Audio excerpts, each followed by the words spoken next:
I got started a little bit here.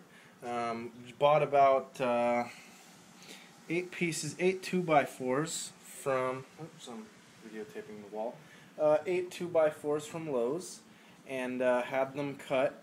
There's a really nice calculator online. I'll put a link in the description and maybe put it in the video or something too.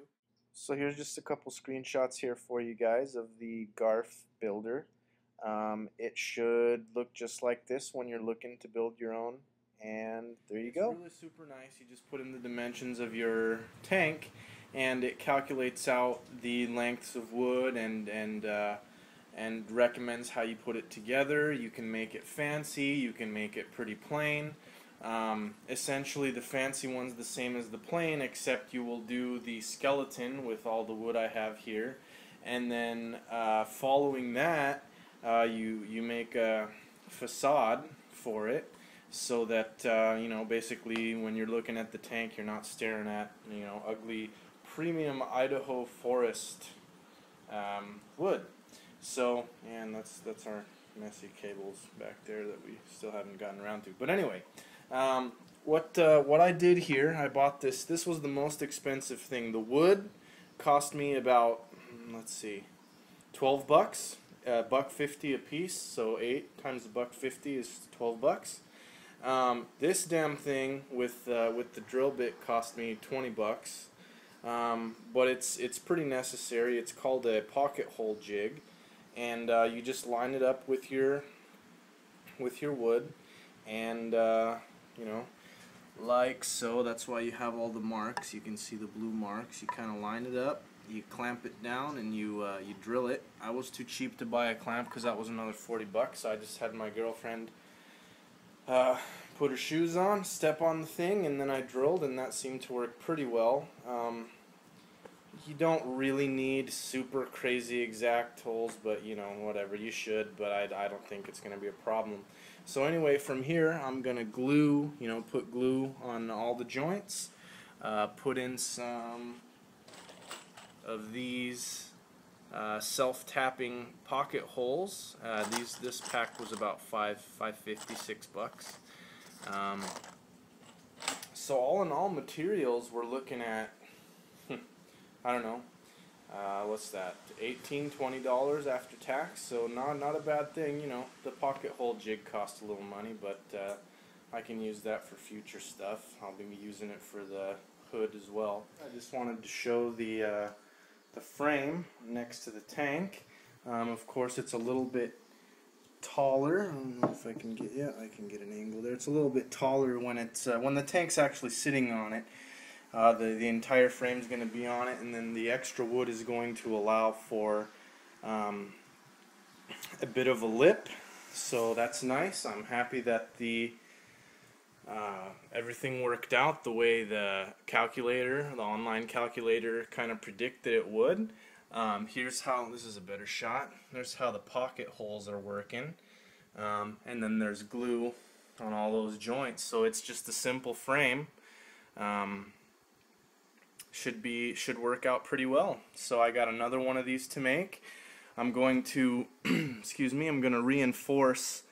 I didn't want to reinforce it yet because there's going to be a bar or a piece of wood going here and then a piece of wood going here. I want to measure it so that it's not blocking any of the plumbing, obviously. So here's a base. I made both of them. They're both symmetrical. One's going to be on the floor, and then this one's going to be directly under the tank. As you can see, I measured out so the holes, again, that it's, you know, not lined up perfectly the way it's finally going to look, but the holes work out very well for the plumbing, so whether I decide to use it or not, you know, obviously I'll still need to plug it if I decide not to use it. That way I have access and I won't have to drill into the you know, into the wood. This bar here and this bar here wasn't in the build, you know, the builds that I saw on that automatic builder I was talking about. However, I decided I wanted a little bit more structural. So you're looking at the Garf um, calculator. That's really the only modification that I've made to it at this time. When I put the facade on, I might, for the trim or something like that, I might make other modifications. So here it is, all put together.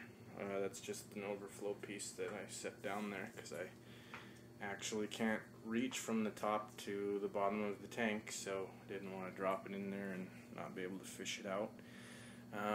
There's a little bit of space here. Everything was just screwed in and just glued. So right now I have it kind of even so that it can press down equally on all the joints, all the parts that are glued.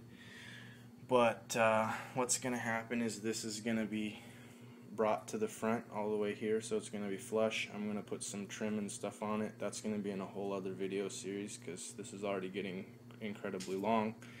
And then the back here, just got some stray glue and stuff. The back here is going to have almost the entire length of this 2x, well, it is going to have the entire length of this 2x4 free. And so I'm going to be able to put, people use this like DJ electrical strip that they seem to like, so that's probably something that I'm going to use, and then I can drill that right into the wood. It's going to be solid, this will probably remain unfinished, and then everything around here, this will probably have 2 doors in the front. Maybe I'll put a door on the side too. Doors are kind of expensive though, so I don't know. But that's, move back here, that is the complete frame. All in all, material wise, it wasn't too expensive. I don't know, $30 maybe, so not too bad.